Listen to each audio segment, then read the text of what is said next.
Hello everyone, hello again from USA Canada Visa Help, and today we will be discussing about yet another important topic, which is how to prepare your resume for US University admission. So resume, I discussed recommendation letter in the previous video, so today we will be discussing about how to build a resume. Many students, they're very much confused and they're not confident enough how to write a resume. So here I'm here to help. So today we'll see how to make a good resume for US University admission. So let's begin. This is the format, this is the suggestion of Princeton University. So Princeton University, I hope you know, this is one of the best universities in USA as well as in the world. So the advisors of Princeton University, of course, are top class. So let us proceed with them. Think resumes are only for job seekers? Think again. A high school student resume gives colleges a snapshot of your accomplishments, extracurriculars, hobbies, and work history. So this is what they're telling, that resume is solely not for the job seekers. This is also important for university admission applicants. Okay, so don't think that I need to make a resume only for job seeking. No, for university admission they are also asking for your resume. Why? Because admission committees will be able to have a snapshot about yourself, how you are and how is your previous academic and other successes. So let's begin with their advices. What should go on a high school student resume for college admissions? Okay, so any of the sections below could appear on your resume for college applications. Pick an assortment that works for you. Okay, so let's go forward. Heading with your name, address, and email. These are the things you have to include in your college admission resume. High school information with your graduation date, GPA, class rank, and SAT, SAT scores, and also in graduate level, GMAT, GRE scores, and for law school, LSAT score, okay? And academic awards, publications, honors, those things, courseworks, extracurricular activities, community service, work experience, hobbies, special skills. So these are the things you should include in your resume for college admissions or university admissions. Okay, so then let's proceed what they're further telling. Tips on composing your college admissions resume. First advice they are giving is keep it concise. That means keep it like very much summarized, short. Like it should not be few pages, it should be one page. If you cannot accommodate everything, so 2 pages, but try to do it in 1 page. Okay, that is the best. Focus on depth and length of commitment. So if you include something in your resume like an accomplishment, then you do not mention like you were involved, just casually involved or something. Whatever significant you did for an organization or for an activity, that is what you should include here. They're telling you that colleges would much rather see you excited about 1 or 2 key experiences than sporadic involvement in 20 clubs. So if you have 1 or 2 key involvements, that is more desirable in the eyes of admission committees of the universities, rather than if you mention 20 random clubs and you were there to serve them in some ways.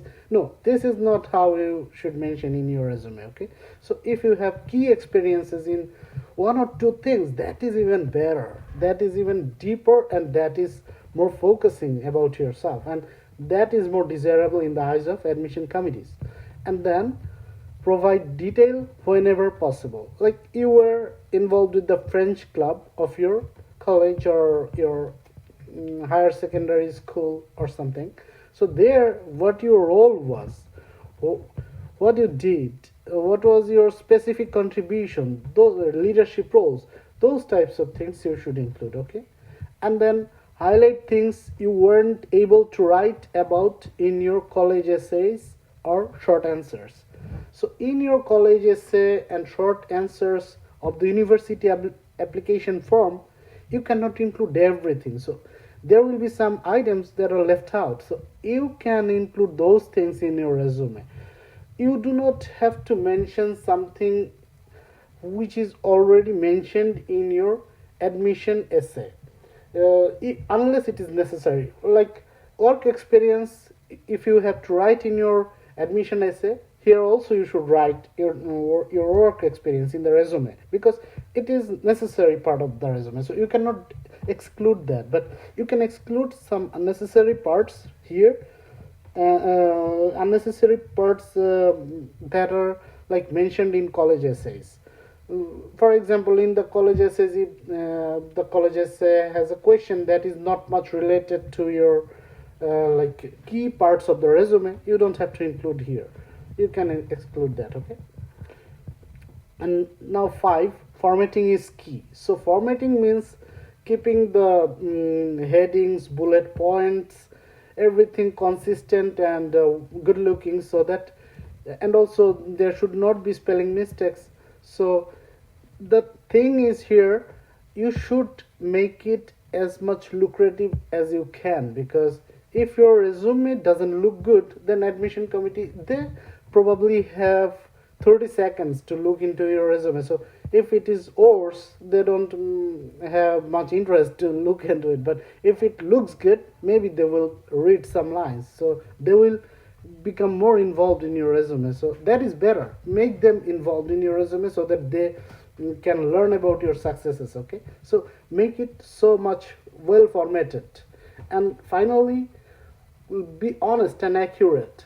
You don't have to write something that you are not. If you are dishonest in your resume, once the university will be able to figure it out. So when they will figure it out, they will just not proceed with your application, because they are the university admission committees. They are not fools. They're very, very much educated people. They're very much sharp people. So do not underestimate their capability of judging you. So do not include something that you are not. You don't have to prove that you're like Albert Einstein, you're like Lionel Messi, or you're like Ibn Sina, or you are like Magnus Carlsen, the world champion chess players. You don't have to prove them that you are as talented as those people. You don't have to. You just be yourself and be the best version of yourself in their eye. That's important. Okay. Now let's see what Stanford University tells us about resume. Okay. You already have the idea about writing your resume from Princeton University. Now let's go through Stanford University's suggestions. So I think you probably know that Stanford University is one of the best universities in USA and also of the world. So it is one of the top universities in the world. So their format, you should of course comply with their suggestions, because they are the best. So of course, and I again remind you, it is not rocket science to write your resume. Do not think that it is a rocket science.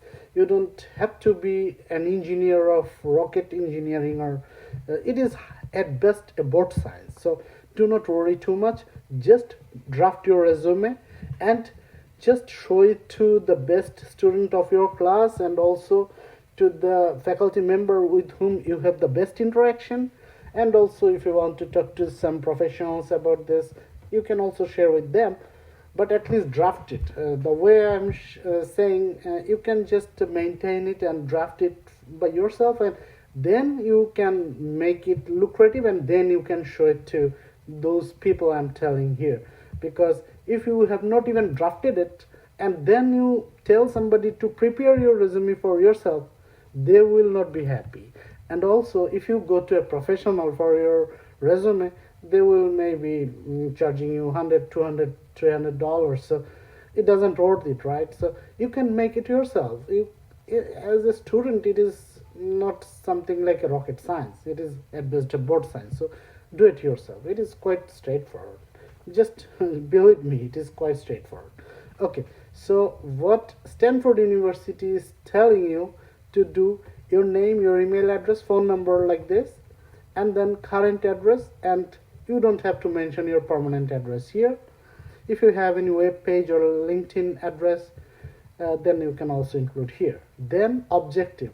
Objective is not always essential, but if it is here, then the admission committee will have a grasp on your intentions. They can understand you better. So it is better if you can write your objective, like if you want to have an admission in Stanford, in an university that where you will study like genetical engineering. So why are you trying to learn about genetical engineering? What is the core reason why you want the admission, and why, what is in your mind, so that you can justify your business to the admission committee of that university. Okay, so just write in your ways. It is not a rocket science. You can understand what to write. Just write it, like give a feeling what you want to accomplish in your life with the study that you want to do. So, and also you can also include the career related dreams that you are having after you complete your graduation or post graduation or PhD or postdoc.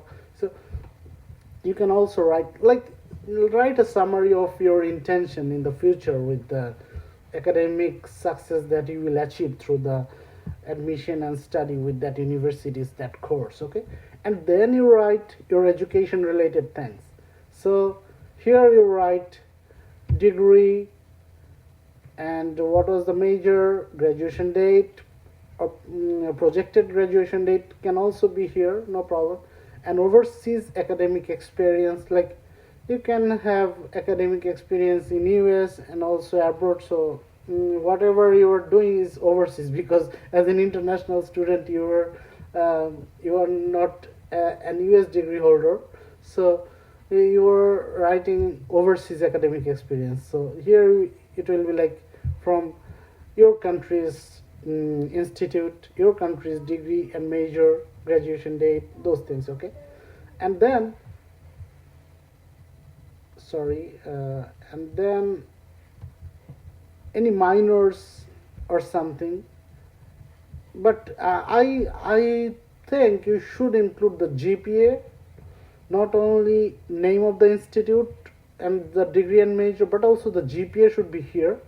And then you should also have like any research experience or any good academic standing you have achieved. Those things you can write in education. Okay, and then you should write whatever test score you have achieved, like SAT score or GMAT score or GRE score. Those things you should write here, like GMAT 620 or GRE 317, those types of things. Okay, you should write here. And then you go with your, if you have appeared on the IELTS or TOEFL exam, also you can mention that here, because for an international student, admission committees will also look for your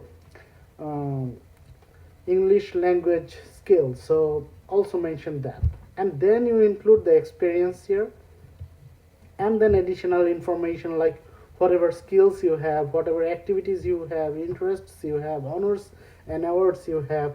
So mention everything like whatever extracurricular, co-curricular activities here, skills here, honors, awards, interests, those things, whatever you have to mention here in the resume. You mention those things so that you can have a good 360-degree view of your